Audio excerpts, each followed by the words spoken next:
प्रभु का धन्यवाद हो कि हम एक बार फिर से आज के मनन के लिए हैं। और तो यहाँ पर आज के दिन में हम देख रहे हैं लूका रचित सुसमाचार उसका 16 बाब और 10 पद, जो कि यहाँ पर इस तरीके से लिखा है, जो अत्यंत छोटी सी बात में विश्वास योग्य है वह बहुत में भी विश्वास योग्य है, और जो अत्यंत छोटी बात में अधर्मी है वह बहुत में भी अधर्मी है। ये मेरा वचन नहीं है बल्कि प्रभु यीशु मसीह का वचन है। प्रभु यीशु मसीह ने यहाँ पर मनुष्य की चालाकी के विषय में जिक्र किया है। अगर भजन इसके पहले पद से पढ़ते हैं तो एक जो चालाक व्यक्ति है, चालाक प्रबंधक जो होता है, उसके विषय में यहाँ पर जिक्र दिया है कि किस तरीके से इंसान चालाकी करता है और अपने जीवन को दुखों में डाल लेता है। लेकिन एक बात जो सबसे महत्वपूर्ण है, मैं इसको पूरे को नहीं पढ़ना चाहता हूं अभी, आप अपने घरों में जा करके पढ़ेंगे। अगर जब नहीं समझ में आता है तो आप मुझे फ़ोन करके पूछ सकते हैं, या नेक्स्ट टाइम जब मिलते हैं तब आप मुझे पूछ सकते हैं। यहाँ पर जो सबसे महत्वपूर्ण बात है वो कहते हैं कि 10वें पद में, जो अत्यंत छोटी सी बात में विश्वास योग्य है वह बहुत में भी विश्वास योग्य है। जो अत्यंत छोटी बात में अधर्मी है वह बहुत में भी अधर्मी है। अगर आप परमेश्वर के प्रति अपने प्रेम को प्रदर्शित करते हैं तो विश्वास योग्यता आपके अंदर होनी चाहिए। और विश्वास योग्यता ये नहीं है कि दिखाने की बात है, बल्कि ये अमल में लाने की बात है। आपको इसको अमल में लाना पड़ेगा। और इस बात को ध्यान में रखें कि आप जो हैं परमेश्वर के वचन को तुच्छ ना समझें, क्योंकि ये वचन आपके जीवन के अंदर वो क्रिया कर सकता है जिसके विषय में आप सोच भी नहीं सकते। आप केवल सुनते हैं, पढ़ लेते हैं, याद कर लेते हैं, लेकिन इस पर चिंतन नहीं करते। जब आप चिंतन करेंगे तब जाकर के मालूम चलेगा कि वास्तव में ये वचन हमसे कहता क्या है। वचन जो है वो बोलता है। बाइबल कहती है कि आदि में वचन था, वचन परमेश्वर के साथ था, वचन ही परमेश्वर था, और वही वचन क्या हुआ, देहधारी हुआ। उसकी महिमा हमने ऐसे देखी जैसे पिता के इकलौते की महिमा। परमेश्वर को कभी कोई देख नहीं सकता, केवल पुत्र है जो उसको प्रकट करता है। अब जब इतनी बातें जानते हैं तो वो कौन है, वचन है। और वो वचन कौन है, वचन कौन है, यीशु मसीह। अगर यीशु मसीह वचन है तो यीशु मसीह कह रहे हैं, और यीशु मसीह क्या कहते हैं, जो छोटी से छोटी बात में भी विश्वास योग्य है वह बहुत में भी विश्वास योग्य रहेगा, और जो छोटी से छोटी बात में अधर्मी है वह बहुत में भी अधर्मी रहेगा। आपके जीवन के अंदर चाहे वो छोटी बात है या बड़ी बात है, छोटा काम करते हैं या बड़ा काम करते हैं, छोटी क्रियाएं कर रहे हैं या बड़ी क्रियाएं कर रहे हैं, छोटी योजना बना रहे हैं या बड़ी योजनाएं बना रहे हैं, छोटी तरीके से आप जीवन को जी रहे हैं या बड़े तरीके से जीवन को जी रहे हैं, किस तरीके का आप जीवन जी रहे हैं। लेकिन एक बात जो सबसे महत्वपूर्ण है वो है आपकी विश्वास योग्यता के साथ जुड़ी हुई। जब आप छोटी से छोटी बात में विश्वास योग्य रहेंगे तब जाकर के आप बड़ी बातों में भी विश्वास योग्य रहने पाएंगे। लेकिन होता क्या है, जब प्रभु को नहीं जानते तब हम पूरी रीति से 100% विश्वास योग्य रहते हैं, 100% विश्वास योग्य रहते हैं। मतलब मनुष्य की ये विचित्र परिस्थिति है। मनुष्य एक ऐसा कीड़ा है जिसको आना समझना बड़ा मुश्किल है। इस पृथ्वी पर एक ऐसा जीव है ये जो दिन प्रतिदिन बदलता है। जब प्रभु में हम आते हैं तब हमारी विश्वास योग्यता है जो है बिल्कुल अलग किस्म की होती है।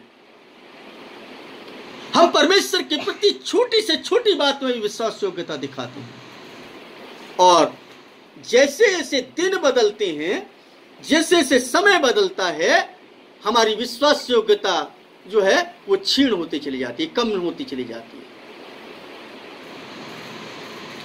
हम अपना 100% देते हैं जब प्रभु में पहली बार आना शुरू करते हैं विश्वास योग्यता के साथ, लेकिन जैसे ही हम प्रभु में बढ़ने लगते हैं, थोड़े बहुत भी है ना, मतलब बढ़े, कुछ समय हो जाता है, उसके बाद क्या होता है, वो हमारी विश्वास योग्यता जाती रहती है। और इस बात को जान लें कि वो हमारे जीवन का सबसे ज्यादा महत्वपूर्ण समय होता है जब आप ग्रो कर रहे होते हैं। पौधे को संभालने की उसी वक्त जरूरत पड़ती है जब वो बढ़ रहा होता है। जब वो बढ़ जाता है तब उसको संभालने की जरूरत नहीं पड़ती, तब तो वो खुद अपने आप पर खड़ा हो जाता है। बच्चे को तभी तक संभालने की जरूरत पड़ती है जब तक वो चलना नहीं सीख रहा है। जब वो चलना सीख जाता है तो उसको संभालने की जरूरत नहीं होती। ठीक उसी तरीके से आपके जीवन के अंदर भी जब आप प्रभु में बढ़ रहे होते हैं तब आपको संभालने की जरूरत पड़ती है, और तब आपको ना समझाया और सिखाया जाता है। और अगर उस समझ और सीख के साथ में परमेश्वर की जो वचन है उनके अनुसार आप अपने जीवन को व्यतीत करते हैं, विश्वास योग्यता के साथ जीवन को जीते हैं, तो आप निरंतर विश्वास योग्यता में रहेंगे। छोटी से छोटी बात में विश्वास योग्य, लेकिन जैसे जैसे बढ़ते चले जाते हैं, हम प्रभु में बढ़ते हैं, प्रभु के साथ साथ अपने जीवन में भी बढ़ते हैं, भौतिक स्थिति में भी बढ़ते हैं, उन सब चीजों में बढ़ने लगते हैं, तो हमारा जो दायरा है विश्वास योग्यता का वो सूक्ष्म हो जाता है, छोटा हो जाता है। फिर हम विश्वास योग्य नहीं रहते, और विश्वास योग्य नहीं रहते तो इसलिए बड़ी चीजें फिर हमें नहीं मिलती। परमेश्वर कहता है ठीक है, जितने में है ठीक है, तू उतने में ही रहे, खुश रहे, क्योंकि विश्वास योग्यता हमारी से कहीं चली जाती है। अजीजों, अगर आपको अपने जीवन के अंदर कुछ प्राप्त करना है, अपने जीवन के अंदर खुशहाली को लेकर के आना है, अपने जीवन के अंदर तंदुरुस्ती को लेकर के आना है, अपने जीवन के अंदर तमाम वो क्रियाएं हैं ना आप देखना चाहते हैं जो एक अच्छे भले व्यक्ति के अंदर हो नहीं पाए, तो आपको एक ही काम करना पड़ेगा कि आप छोटी से छोटी बात में विश्वास योग्यता परमेश्वर के प्रति दिखाएं, और बड़ी से बड़ी बात में भी विश्वास योग्यता दिखाएं। लेकिन जब बड़ी बात हो जाती है, जब बड़ी बात हो तब विश्वास योग्यता बिल्कुल खत्म हो जाती है परमेश्वर के प्रति। फिर क्या होता है, ये तो मैंने किया है, ये सब मैंने बनाया है, ये सब मेरी ताकत से है, मैं ऐसा कर रहा हूं, मैंने ना इतना कर दिया। आप बोल सकते हैं ये शब्द, लेकिन उसके साथ साथ एक शब्द जरूर इस्तेमाल करें कि परमेश्वर के अनुग्रह से मैं ये करने पाया, परमेश्वर की दया से मैं ये करने पाया। उसकी महिमा को चुराने का यत्न ना करें, तो विश्वास योग्यता है। और जो कुछ आपको दिया है उसके निमित्त आपको निरंतर धन्यवादी बने रहना। अच्छी बात है, धन्यवादी बने रहेंगे तो आपके जीवन के अंदर कुछ मिलेगा। अगर धन्यवादी नहीं है तो कुछ भी नहीं है। अभी हम पीछे पढ़ रहे थे कि मेरी एक मन की एक क्या है, मन के अंदर क्या है, एक मन की, दाऊद क्या कह रहा है, दाऊद ने क्या कहा, मेरी मन की तमन्ना है कि मैं तेरे भवन में रहने पाऊं, तुझे निहारने पाऊं। किसकी तमन्ना है, मन की। लेकिन जब हम प्रभु में बढ़ने लगते हैं तो यही मन जो है हमें दूर लेकर के जाने लगता है, ये मन जो है हमें विचलित करने लगता है। इसलिए सबसे ज्यादा कंट्रोल करें इस मन पर। फिर वो विश्वास योग्यता में नहीं चलने देता आपको। आपका मन आपको ना विचलित करेगा, आपका मन कहेगा नहीं नहीं ये काम नहीं, ऐसे कर ले, अरे क्या फर्क पड़ता है, कौन सा फर्क पड़ता है। आपको बता दे फर्क तो बहुत कुछ पड़ता है। एक कढ़ाई में दूध है उस दूध के अंदर बस थोड़ा सा नींबू डाल दीजिए। क्या करेगा? 2 बूंद नींबू डालने से क्या होगा? कुछ हो जाएगा? नहीं, जरा सा सही तो है, छोटी सी तो बात है। लेकिन आप ये भूल रहे हैं कि उस जरा सी चीज से, जरा सी मतलब उसको विश्वास योग्यता कहें और उसको वहां पर देखें कि वो जरा सी 2 बूंद उस दूध को खत्म कर दी। ठीक उसी तरीके से आपकी जो जीवन का क्रिया है, जब आप कोई भी क्रिया करते हैं तो उस समय समझ लीजिए कि आप अगर परमेश्वर में हैं, परमेश्वर के साथ चलते हुए आप कहते कोई बात नहीं, तो समझ लें कि आप गलती पर कर रहे हैं, आप गलत रास्ते पर, आप विश्वास योग्य नहीं है। परमेश्वर के प्रति विश्वास योग्यता, सबसे पहली विश्वास योग्यता है कि विश्वास योग्यता में बहुत सारी बातें हैं, लेकिन 1-2 बातें मैं जरूर बता सकता हूँ, 1-2 बातें जरूर बता सकता हूँ अभी, अगर कोई सब्जेक्ट नहीं है, क्योंकि इतना लंबा समय नहीं होता ताकि मैं ना इस पर लंबी बातें कर सकूं, चर्चा कर सकूं। पहली बात, जो पहली विश्वास योग्यता है कि परमेश्वर के प्रति अपने समय को देना, विश्वास योग्यता के साथ कि मैं अपना समय आपको दूंगा। किसको दूंगा? परमेश्वर को। आप मेरे लिए तो नहीं आते यहां पर। अगर आप ये सोचते हैं कि मेरे लिए आते तो बहुत बड़ी गलतफहमी है, और मैं ये सोचता हूं कि आप है ना आप मेरे लिए आ रहे हैं तो मैं बहुत बड़ी गलतफहमी है। आपको और मुझको एक बात सोचनी पड़ेगी कि मैं खुदा से मिलने जा रहा हूं, और मुझे भी एक बात सोचनी पड़ेगी कि मैं आपके लिए कुछ नहीं कर रहा हूं बल्कि खुदा के लिए काम कर रहा हूं। यह विश्वास योग्यता होनी चाहिए। मुझे अपना समय प्रभु को देना है तो देना है। हम कितनी बार है ना अपने समय को व्यर्थ के कामों में लगा देते हैं, लेकिन परमेश्वर को समय नहीं देते। क्या आप इस बात को जानते हैं परमेश्वर आपका कर्जदार रहेगा क्या? अगर आप उसको ना मान लीजिए आधा घंटा देते हैं तो ना वो आपका कर्जदार रहेगा, उस आधे घंटे के बदले में आपको बहुत कुछ दे देगा वो। लेकिन हम सोचते हैं अरे आधा घंटा है ना मेरा वेस्ट हो गया, अभी मैं आधे घंटे में ये काम कर लेता। ठीक है, कर लीजिए भाई, और अपनी अकल लड़ा करके मेरे वही एक डायलॉग है, बिल्कुल अब आजकल तो रट गया है, मेरा बिल्कुल रट गया ये डायलॉग।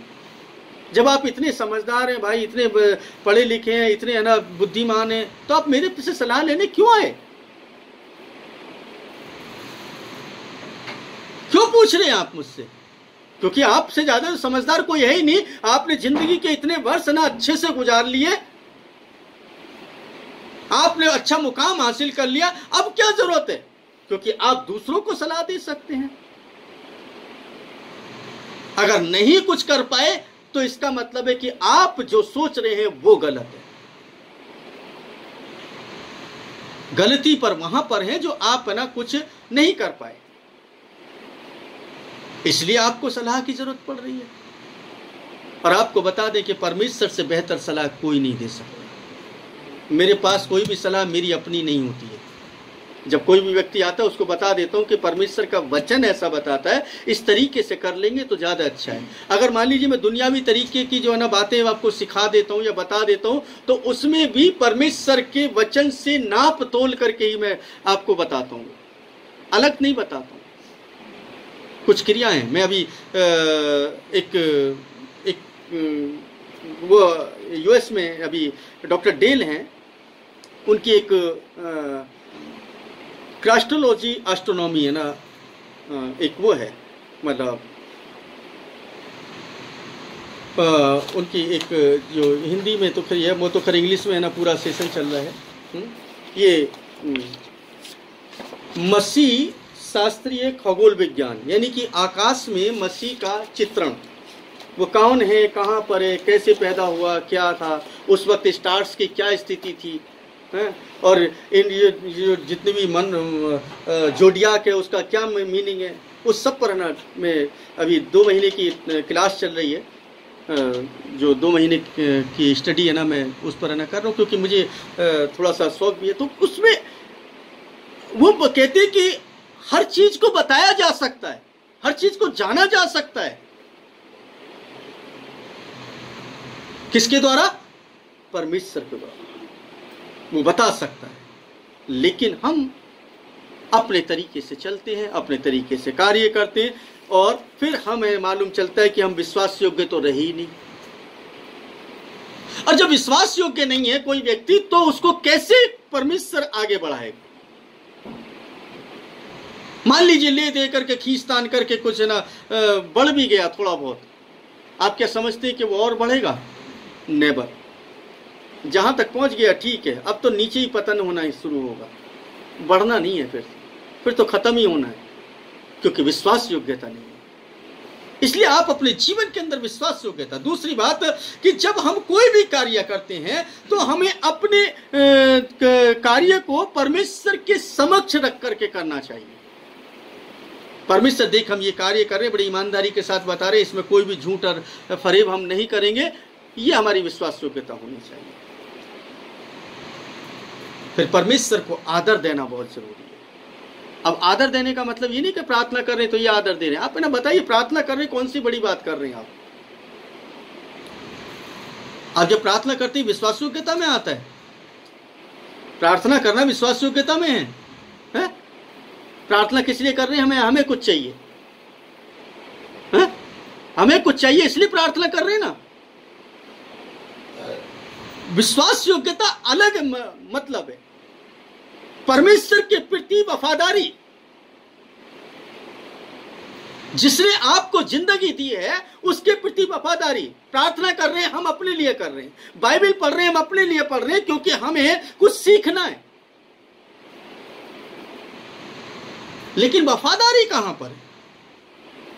हम अपना शरीर परमेश्वर को नहीं दे रहे, अपना मस्तिष्क परमेश्वर को नहीं दे रहे, अपना हृदय पवित्र करके परमेश्वर को नहीं दे रहे हैं, अपने हाथ और पैरों को परमेश्वर को ना पवित्रता के साथ नहीं चला रहे, ये विश्वास योग्यता नहीं दिखा रहे।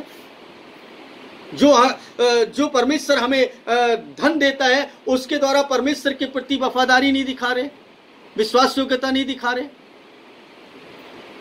और फिर कहते हैं कि परमेश्वर हमारे लिए क्या करे, परमेश्वर तू कर। तो अजीजों, आप इस बात को ध्यान में रखें, जो छोटी से छोटी बात में विश्वास योग्य है उसको बड़ी से बड़ी में विश्वास योग्य देखने पाएंगे, और जो छोटी से छोटी में विश्वास योग्य नहीं है वो बड़ी से बड़ी में भी नहीं रहेगा। तो आपको छोटी छोटी बातों में विश्वास योग्य रहना चाहिए, बड़ी बातों में नहीं, छोटी छोटी बातों में। चाहे कुछ भी हो जाए, मैं छोटी से छोटी बात के लिए धन्यवाद देना नहीं भूलता। और आजकल तो है ना, मेरे पास धन्यवाद के सिवा कुछ बचा ही नहीं है। ना खाने की चिंता रहती है, ना पीने की चिंता रहती है, जो है ठीक है, जैसा हूं ठीक है। हृदय आनंदित रहता है ना, वो खुदा है ना दिल में, अगर वो नहीं है तो मेरी जिंदगी नहीं है। इस तरीके की जिंदगी को बना लें। आप क्या हैं, कौन हैं, कैसे हैं, इस बात को भूल जाएं। आप कितना पढ़ लिख गए हैं, या कितने धनवान हो गए हैं, या कितने ताकतवर हो गए, इसको भूल जाएं। क्योंकि वो है जो आपको बिल्कुल, अगर आप कुछ भी नहीं है, आपको बहुत कुछ बना सकता है। इसलिए उसके प्रति वफादारी जरूरी है। जिंदगी में अगर कामयाब होना है, जिंदगी में अगर आगे बढ़ना है, जिंदगी में अगर आपको अपने जीवन को और आनंद में बनाना है, तो परमेश्वर के प्रति वफादारी, परमेश्वर के प्रति विश्वास योग्यता छोटी से छोटी और बड़ी से बड़ी बात में रखें। तब परमेश्वर आपके जीवन में कार्य है। चंगाई दे दे, चंगाई दे दे, ये कोई बड़ी बात नहीं है। चंगाई तो ऐसी दे देता है वो। प्रभु ने हमें रोटी दे दी, खाना दे दिया, कोई बड़ी बात नहीं है। वो तो कहते हैं कि मैं कौवों को खिलाता हूं। तुम्हारा मूल्य तो उनसे बड़ा है जो ना बोते हैं ना काटते हैं, मैं उनको भी रोटी दे देता हूं। कौन सी बड़ी बात हो गई? लेकिन क्या परमेश्वर में हम पूरी रीति से ऐसे आनंदित और आशीषित हो पाए हैं कि जैसे वो हमें चाहता है?